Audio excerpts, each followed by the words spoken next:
کہ خوشبو لائے ہے پھول لائے ہے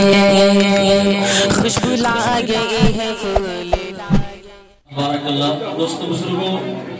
بغیر کسی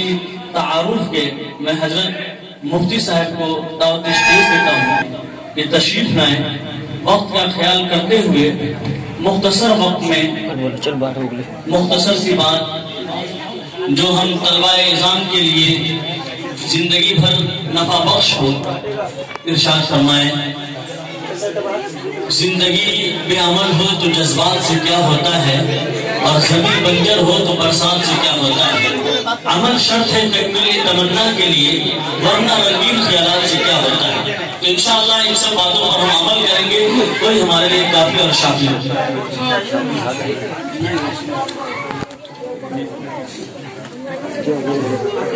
السلام علیکم ورحمۃ اللہ وبرکاتہ۔ 10 منٹ کا وقت ہے، آپ حضرات سنجیدگی کو ماحول دینا، بڑی مہربانی ہوگی۔ الحمدللہ رب العالمین والصلاة والسلام علی سیدنا محمد بن عبداللہ الامین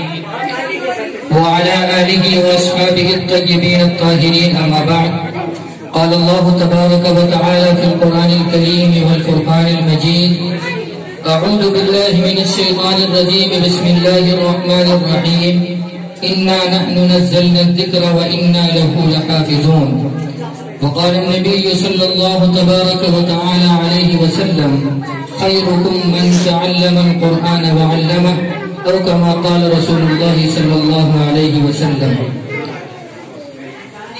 حاضرین گرامی، رونق اسٹیج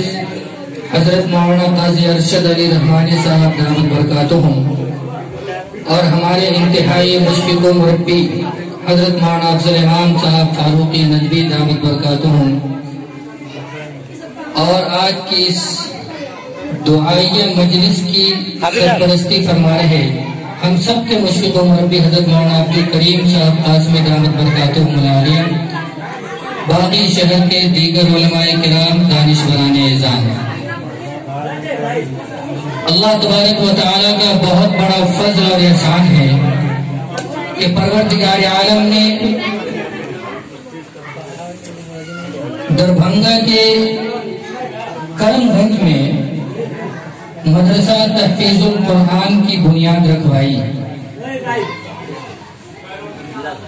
عبداللہ گنج میں مدرسہ تحفیظ القرآن، حفظ قرآن کریم مع تجوید کا ایک بہترین مرکز ہے، ایک بہترین ادارہ ہے۔ اس کا مشاہدہ آپ نے ابھی ان بچوں سے کیا ہوگا جنہوں نے قرآن کریم کی تلاوت کی ہے۔ حاضرین گرامی، بظاہر ہم اور آپ جب اسے سطحی نظر سے دیکھتے ہیں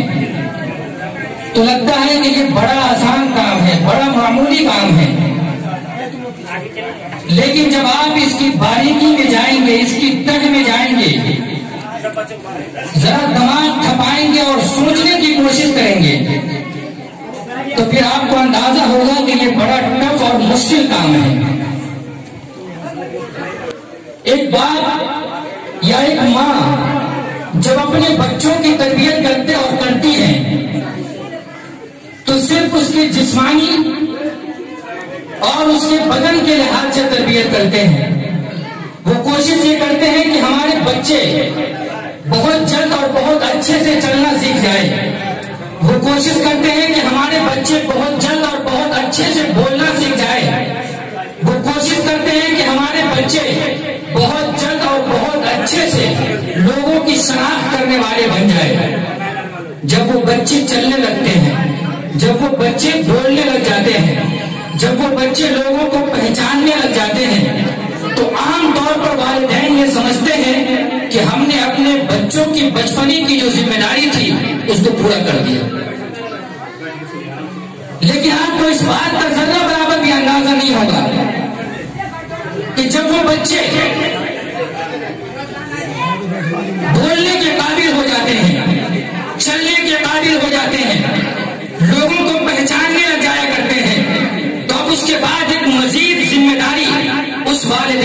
پڑتی ہے،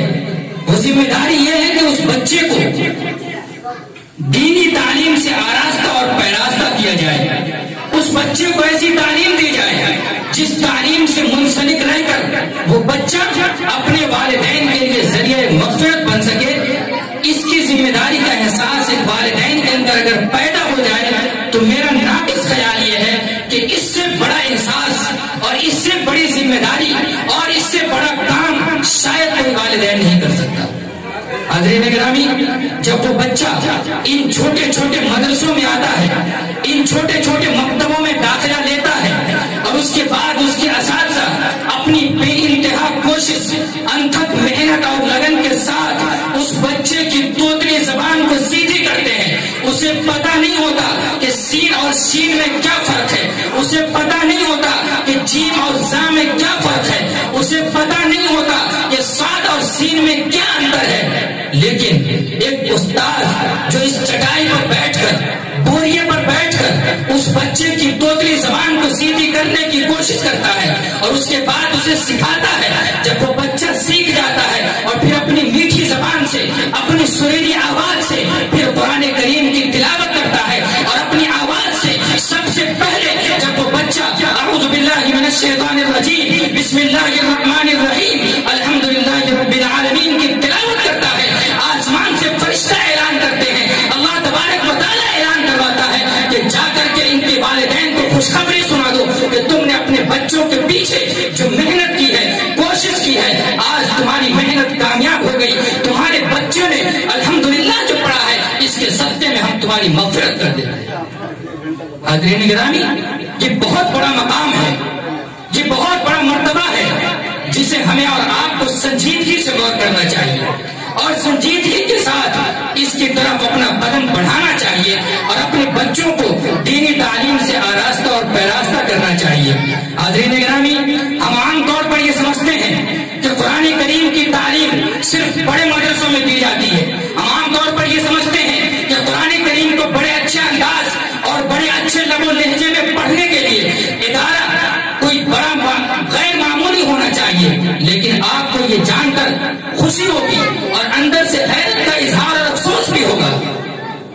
کہ قرآن کریم کی تعلیم صرف بڑے اداروں میں نہیں ہوتی، بلکہ حقائق گواہ ہیں، تاریخ شاہد ہے کہ جتنی اچھی تعلیم اور جتنا معیاری تعلیم قرآن کریم کی یا اس کے علاوہ اور بھی جو تعلیم ہے وہ بوریوں پر بیٹھ کر اور تنہائی میں بیٹھ کر حاصل کی جا سکتی ہے، وہ بڑے اداروں میں نہیں کی جا سکتی۔ اس لیے ہم ان چھوٹے مدرسوں کو، ان مکتبوں کو حقیر نگاہوں سے ہرگز دیکھنے کی کوشش نہ کریں۔ یہی وہ مدرسے ہیں جہاں سے بچے پل کر بڑے ہوتے ہیں اور بڑے ہونے کے بعد یہی بچے پھر بڑے اداروں میں جا کر اس کا نام روشن کرتے ہیں۔ لیکن مثال کے طور پر میں آپ کو بتانا چاہتا ہوں، وقت بڑا مختصر ہے،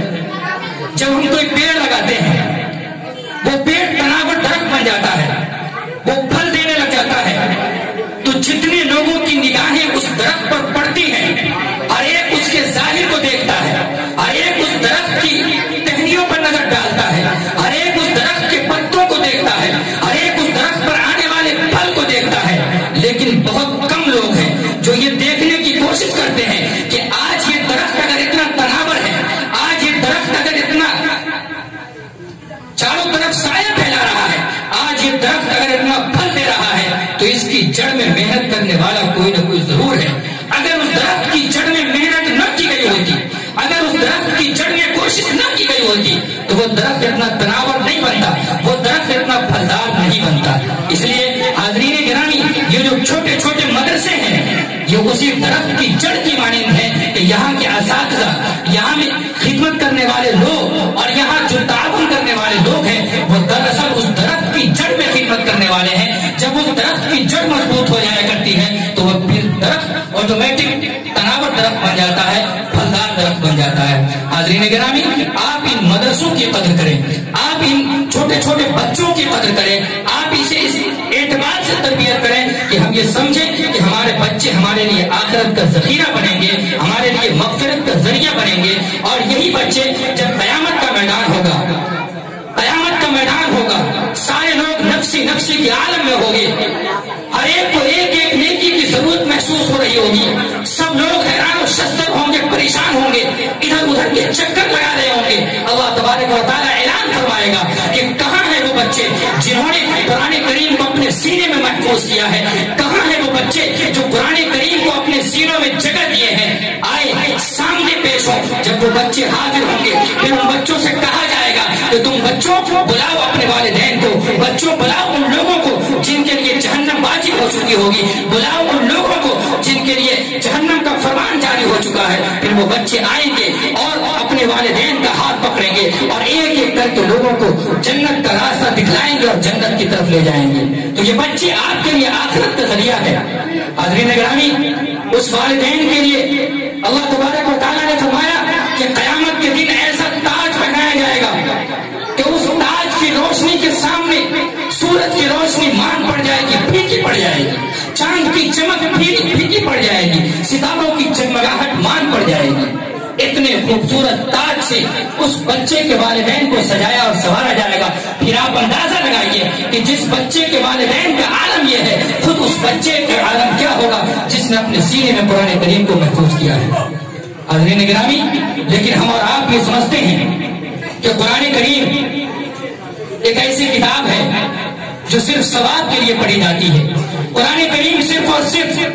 ایک ایسی کتاب ہے جو شعبان کے مہینے میں اپنے کاندھوں پر اٹھا کر بچے گھر گھر جا کر پڑھ لیتے ہیں۔ ہم یہ سمجھتے ہیں کہ قرآن کریم وہ کتاب ہے کہ جب کسی کی روح نکلنے لگ جائے، جب وہ زندگی کی آخری سانس گننے لگ جائے تو اس کے سرہانے بیٹھ کر سورہ یاسین پڑھنے کے لیے ہے۔ ہم نے یہ سمجھ رکھا ہے کہ قرآن کریم صرف اور صرف تعویذ اور گنڈے کی کتاب ہے۔ ہم نے یہ سمجھ رکھا ہے کہ قرآن کریم صرف اور صرف جھاڑ اور پھونک کی کتاب ہے، لیکن ہم نے یہ کبھی سمجھنے کی کوشش نہیں کی کہ قرآن کریم ہماری زندگی کی پہلی سانس سے لے کر زندگی کی آخری سانس تک کی ضرورت ہے۔